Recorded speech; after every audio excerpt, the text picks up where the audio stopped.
On the 81st episode of the HatTrick Sports Podcast, we're going to be talking about the college football playoffs, going to be going over some recent MLB signings, going to be ranking the top 5 most dominant big men in NBA history, and talk about the new virtual golf league Tiger Woods and Rory McIlroy started, and ending it off with some Hall of Fame, yay or nay. Make sure you use code HatTrick Sports when checking out at w.gg for 10% off your order. Roll it!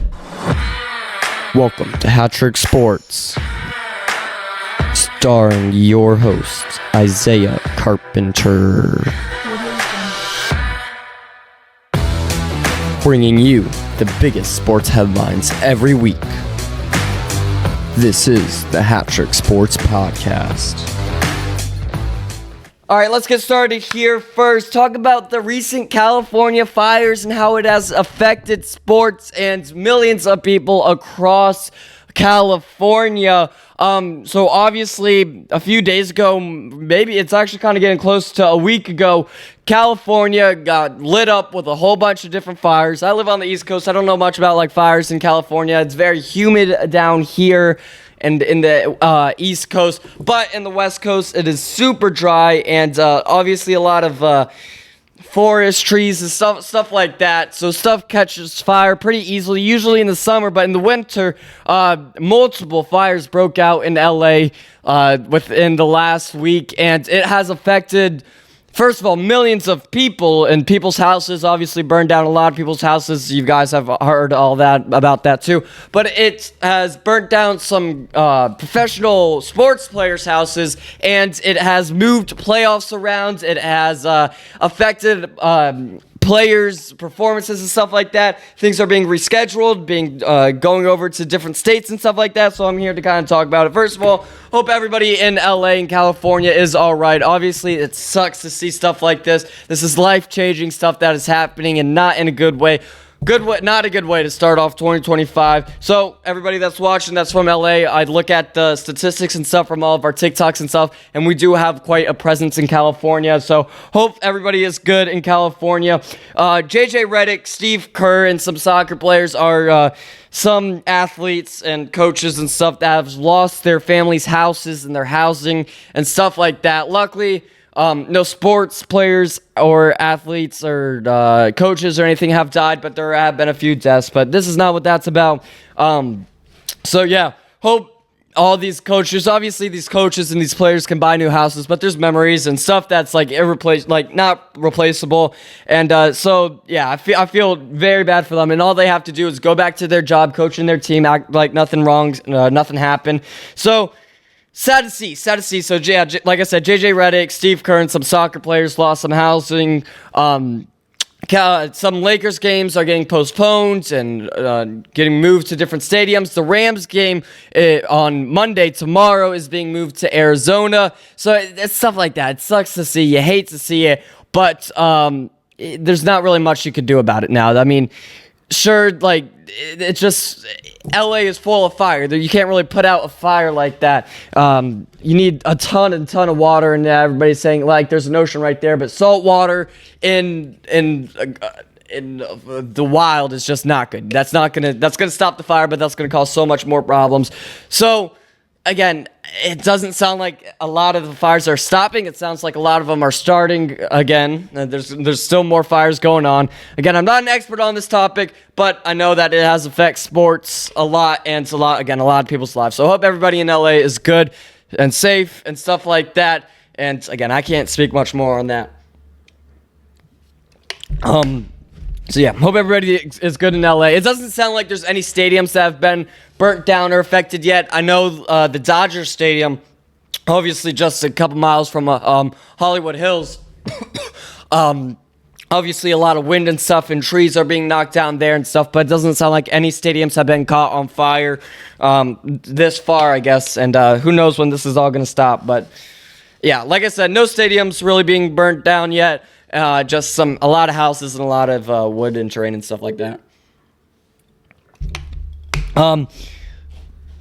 So yeah, in NHL, there have been a few NHL games that have been moved around scheduling wise and location wise. So hopefully everybody there is good with that.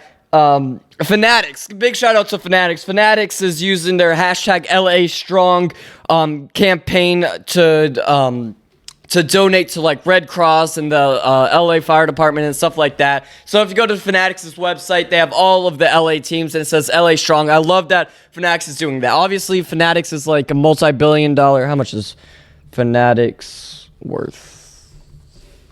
31. Yeah. So a company that's worth $31 billion. They're not taking any of the funds and any of the purchases, any of the money from these LA Strong sales. They're just giving it all back to the Red Cross and LAFD. So yeah, big shout out to Fanatics. Make sure you get yourself some LA Strong shirts. Help out the fire. Obviously, a lot of people, a lot of insurance, a lot of people, millions and millions of people are being affected by these fires. So I give my props to Fanatics for finding a way to help people, and obviously have huge financial and emotional issues going on in LA right now. Let's talk about the NFL playoffs. So NFL Super Wildcard Weekend, which I'm still going to call it that, even though the NFL isn't.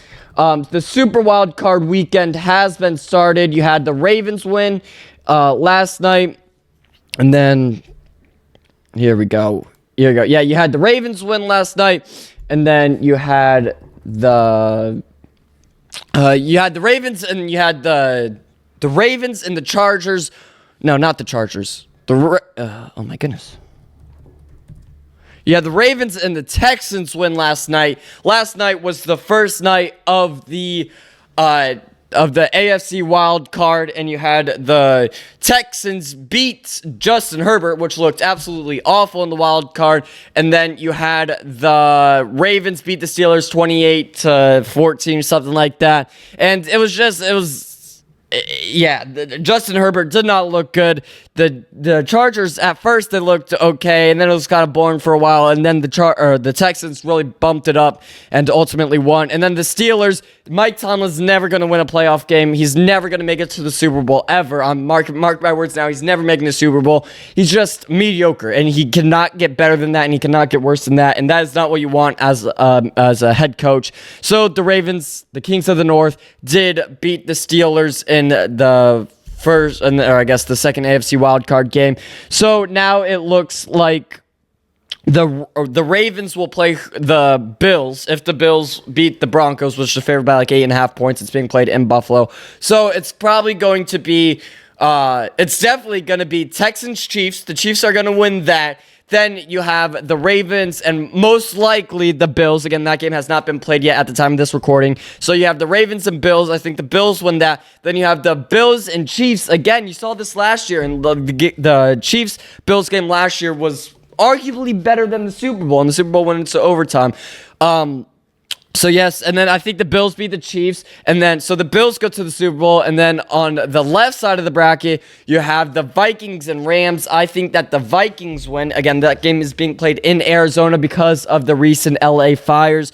So it's gonna be the Vikings and Lions, and I think the Lions win that. And then at the bottom left, you have the Commanders and Bucks. I think the Commanders win that. You have the Packers, Eagles win that. You have the Commanders, Eagles, a little division matchup in the playoffs. I think that the Eagles win that. So the Eagles are going to play the Lions, and then the Lions are going to beat the Eagles, and then it'll be the Lions and Bills, like I've been saying all year. Lions and Bills, Super Bowl, and then the Bills are going to win. I've been saying that the Bills are going to win for, I don't know, 20 months, over 20 months now. I said that the Bills were going to win next month. 20 months ago. So keep that in mind. And for all the haters out there, yes, it's going to happen. And for those podcasts that were coming after us for saying last year that the Bills were going to win the Super Bowl this season, yeah, who's laughing now? So yes, I still think that the Bills are going to win the Super Bowl. But again, only 2 games have happened at the time of this recording. Justin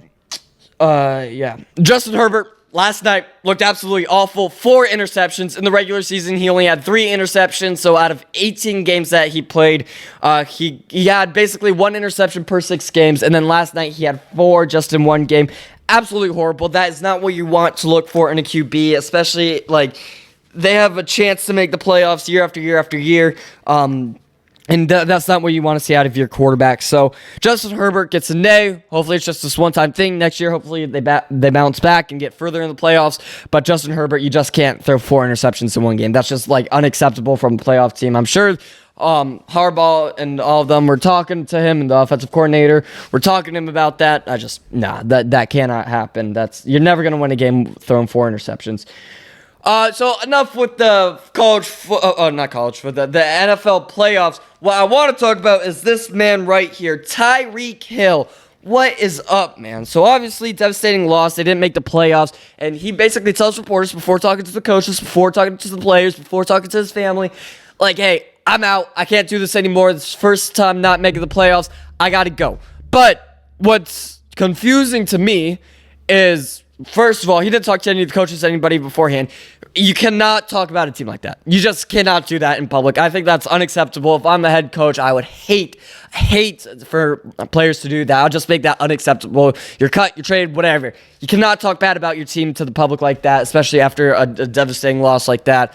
But another thing is, didn't he come out of Kansas City basically like, I want more money, and the Dolphins were like, yeah, we'll give you more money. So he was like, yeah, let's go. And then they barely don't make the playoffs, and now he's like, I want to win, when he was on a winning team, and they probably would have offered him some money, maybe not as much as the Dolphins, but like, you know what I'm saying? Like, at first he was like, I want money over winning, and now that he's not winning, he wants winning over money.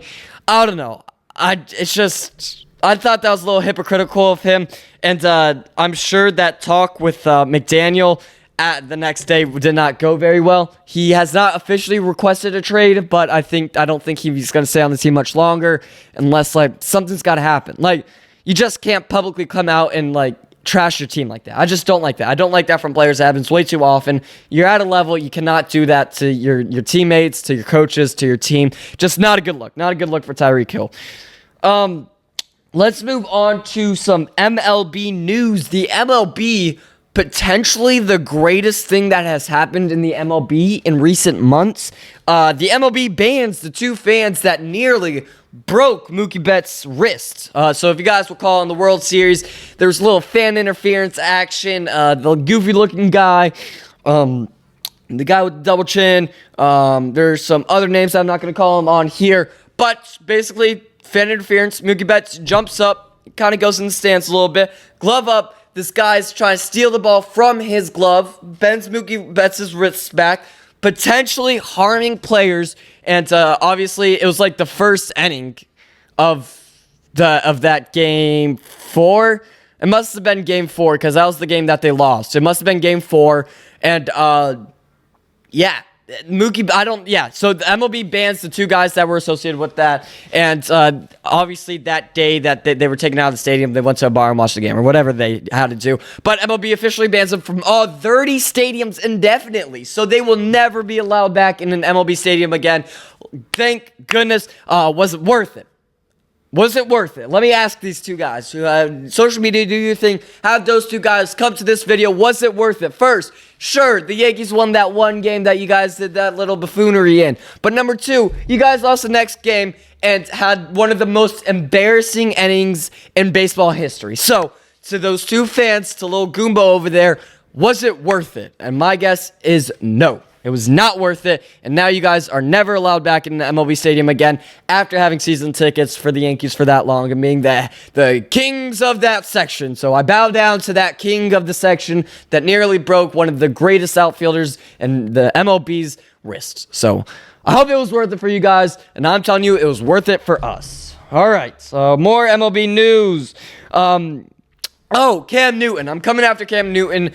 This was a month or 2 ago. He's like, baseball is a dying sport. NBA is going up. Now, don't get me wrong. WNBA. WNBA is going up. Don't get me wrong. WNBA is going up, but baseball is not a dying sport. So I did some research. What is the definition of a sport going up or down? And I ultimately led with viewership, number 1. Number 2, revenue. What did the MLB do to total revenue compared to the NBA, NHL, and NFL?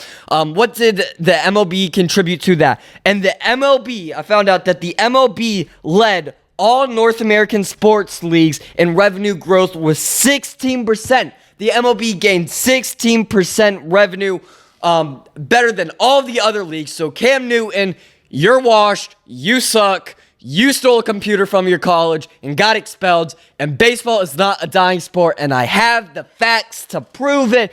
Gained an increase of 16% revenue in MLB in the 2024 season. So, Cam Newton, before you start trashing leagues and stuff, how about you do some research first instead of stealing computers from your college, all right? How about that? So there's the stats, Cam Newton.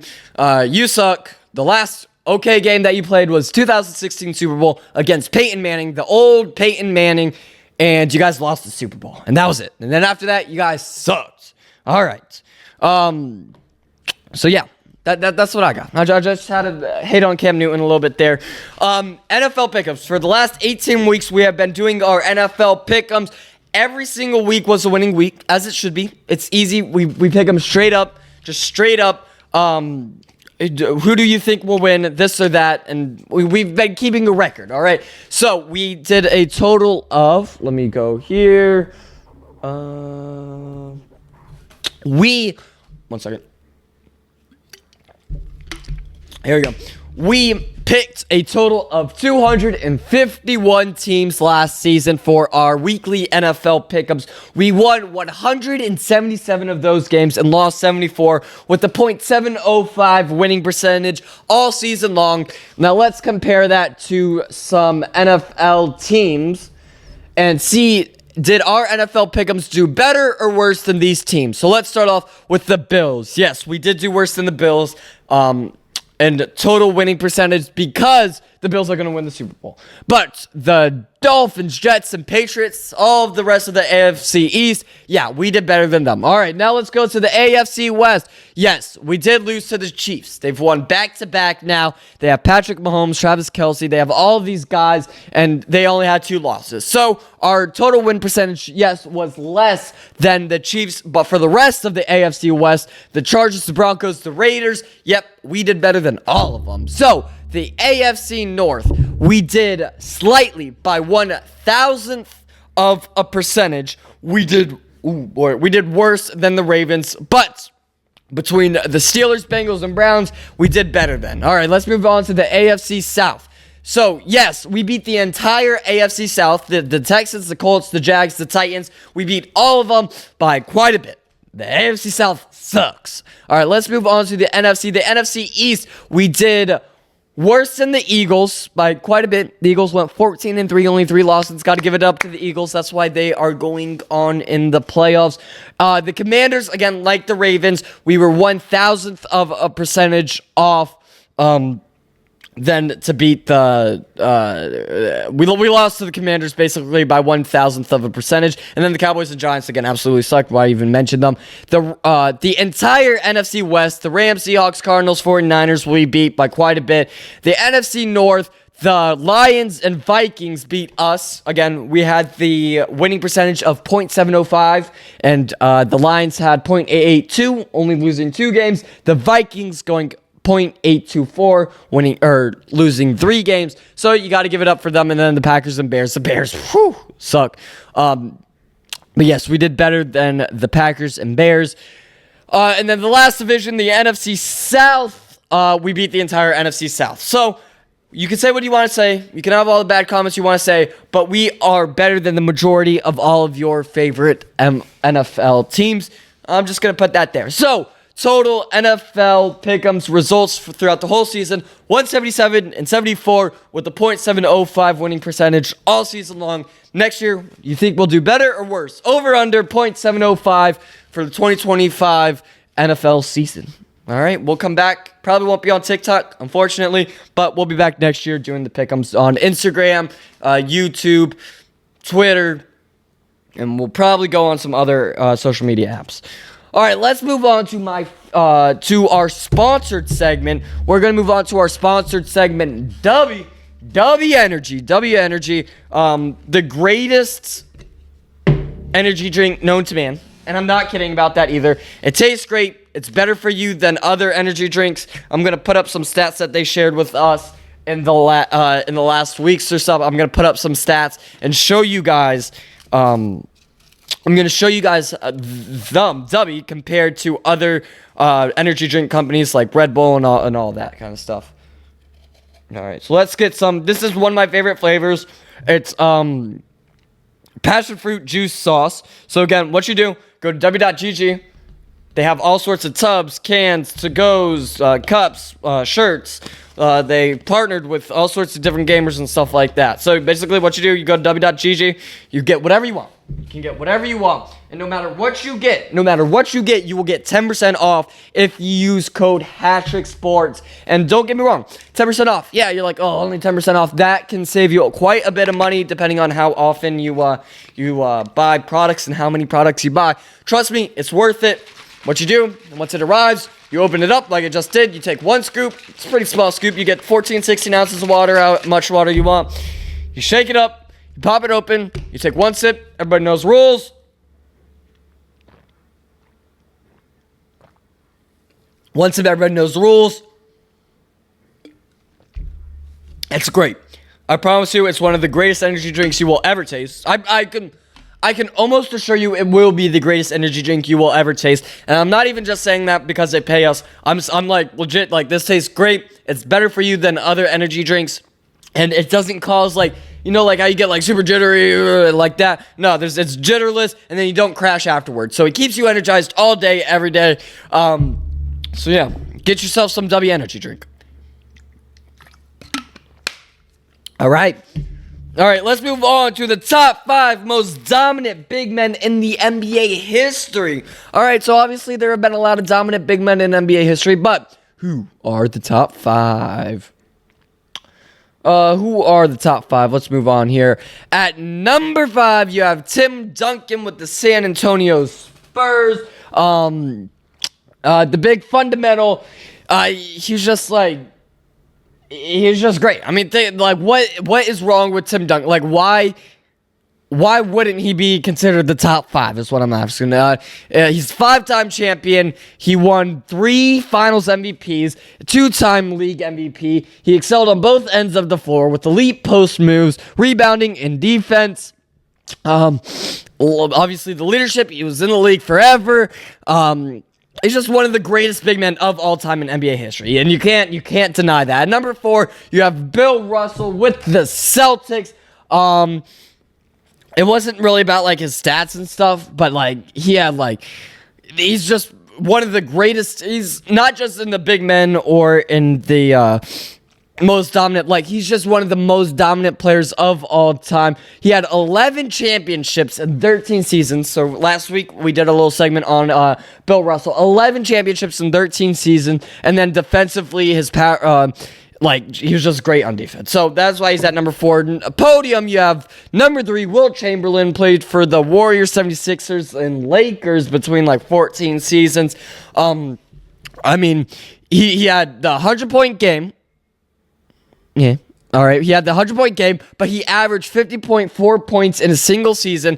And then, like, that itself deserves it to be at number 3 and lead on the podium. He led the league in assists one year, and then was he just had tons and tons of rebounds. And then again, yeah, on both sides of the court, he was just absolutely amazing. Number 2, you have Kareem Abdul-Jabbar. Kareem Abdul-Jabbar. He had the all-time points record until LeBron broke it a couple seasons ago. The NBA's all-time leading scorer. Signature skyhook. You can't, I've watched clips of that, and, you cannot, defend that. 6 MVPs in his career, 6 championships. And then for, 2 decades, he had, a long career. Yeah, he played for 20 years. Yeah, again, just everything. That's why he's at number 2. He's one of the greatest and most dominant big men of all time. And then at number 1, you have Shaquille O'Neal. Obviously played for the Magic, Lakers, Heat. I can't remember all of them. It's the Magic, the Heat, the Lakers. He played for a few other teams. He's like an immaculate grid kind of guy. Again, widely known as the most dominant player of all time. Shaquille O'Neal, he's up there in the GOAT list. He's not the GOAT, but he's up there in that list, and that is why he's at number 1. And that is your top 5 most dominant big men in NBA history. All right.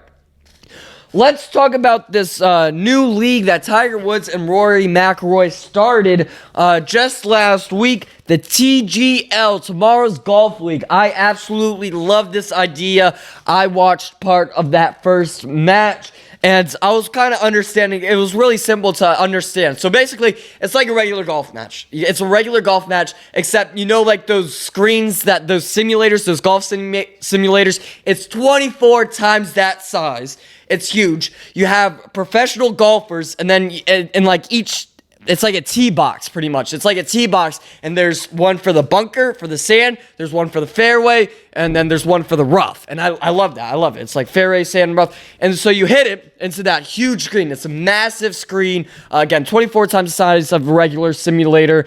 And wherever it goes, if it goes in the bunker, hey, you got to hit it from the bunker. If it goes in the rough, you got to hit it from the rough. If it's in the fairway, you get it on the fairway. And it's like, and once you get like within like 50 feet of the hole or whatever, if you're on the green or whatever, then you go, there's like a putting green right there, and you just putt it in live time. Like, it's absolutely amazing. I love this idea. I love the innovation of golf, because like, let's say, like, obviously it won't ever be used probably in the PGA. It's its own kind of league. The TGL is its own league. But like, there's no weather aspect. You don't have to worry about it raining. You don't have to worry about inaccuracy. You don't have to worry about fans in the way. You don't have to worry about any of that kind of stuff. It's just all, it's all like generated right there on the screen in front of you. So obviously golf simulators have been around for, 10 years now. How long have golf simulators been around? How long have golf simulators been around?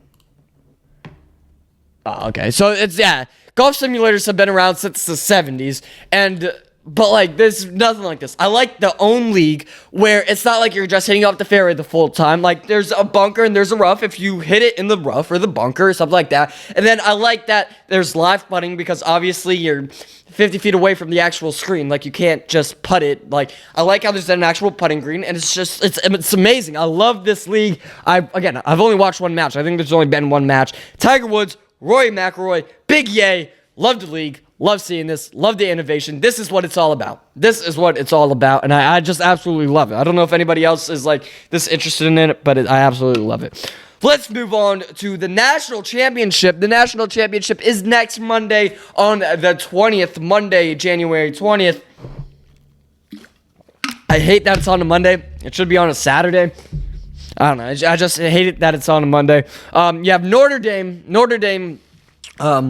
You have Notre Dame playing Ohio State. Ohio State is going to absolutely dominate. At the time of this recording, Ohio State is favored by 9.5 points.